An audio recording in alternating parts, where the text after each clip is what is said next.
बुजुर्ग मिसाल देते थे कि एक सूरज दो परछाइयाँ। इसी में नो डाउट कोई ज़माना हुआ करता था कि लाड़काना का एक इलाका मीरपुर भुट्टो था, और मीरपुर भुट्टो में जन्म लेने वाले जुल्फ़कार अली भुट्टो के कज़न सरदार मुमताज़ अली भुट्टो मरहूम हुआ करते थे।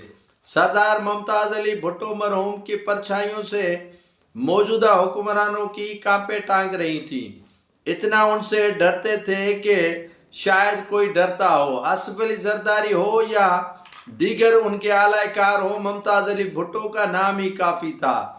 लेकिन जैसे ही मुमताज़ अली भुट्टो ने दुनिया से कूच करके चले गए, अपने सियासी टेन्योर ख़त्म करके, जाहिर सी बात है कि इस फ़ानी दुनिया को छोड़ना होता है, वो चले गए, तो उनके जो फर्जंद सरदार अमीर बख्श भुट्टो सियासत से दिल बर्दाश्ता हुए। मैंने पिछले भी वीलाग में कहा था कि मीरपुर भुट्टो की सियासत को नज़र लग गई गढ़ी खुदाबख्श भुट्टो की सियासत की तरह। लाड़काना में भुट्टो इज़म की सियासत को मुकम्मल तौर पर जो है वो नज़र आलूदा कर दिया गया है, और भुट्टो फैमिली जो है वो आहिस्ता आहिस्ता सियासत से किनारा कश होना शुरू हो गए।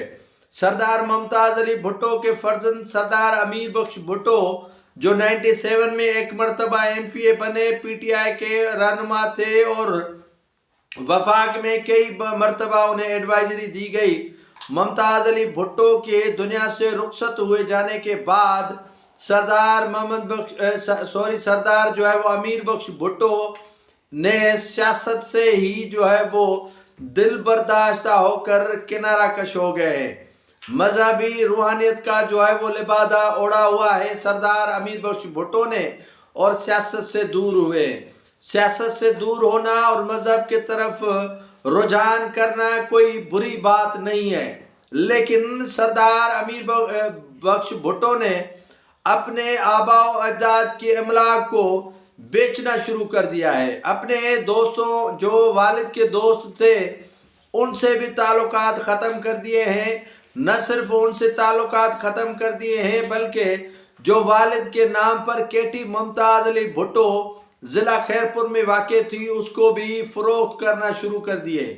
अहमद महमूद के लिए सुना था कि उनको फ़रोख्त कर दिया है उन्होंने 13,000 एकड़ अराज़ी, लेकिन जब मालूम हुआ कि वो जो अहमद महमूद साबिक़ गवर्नर पंजाब, उन्होंने ख़रीद नहीं की है, और न ही जहांगीर तरीन ने ख़रीद की है, बल्कि ये खरीदी है आसिफ अली जरदारी के मौजूदा फ्रंटमैन सुहेल सियाल और अली हसन जरदारी की जानिब से। दोनों ने अरबों रुपए की जो ज़मीन है वो औने पौने दामों पर सरदार अमीर बख्श भुट्टो से ली।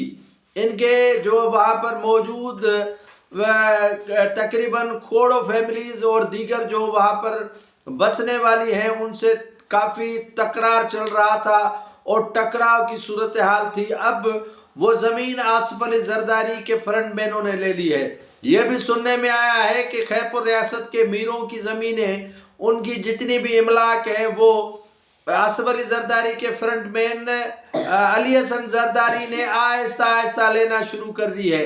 यानी ये स्टेट जो सिंध में कभी मीरों की हुआ करती थी, कभी सरदार मुमताज़ भुट्टो की केटी हुआ करती थी मुमताज़ भुट्टो, वो अब जाकर पहुंची है जरदारियों के केटी में, और नाम तब्दील हो चुका है कि ये अब जरदारी केटी में तब्दील हो गई है। अली हसन जरदारी इतनी औकात नहीं रखते, लेकिन उनके पीछे जो है वो बड़ा हाथ आसिफ अली जरदारी का है, और उसी की वजह से उन्होंने सिंध में तकरीबन ज़मींदारों से ज़मीनें खरीद करना शुरू कर दी है।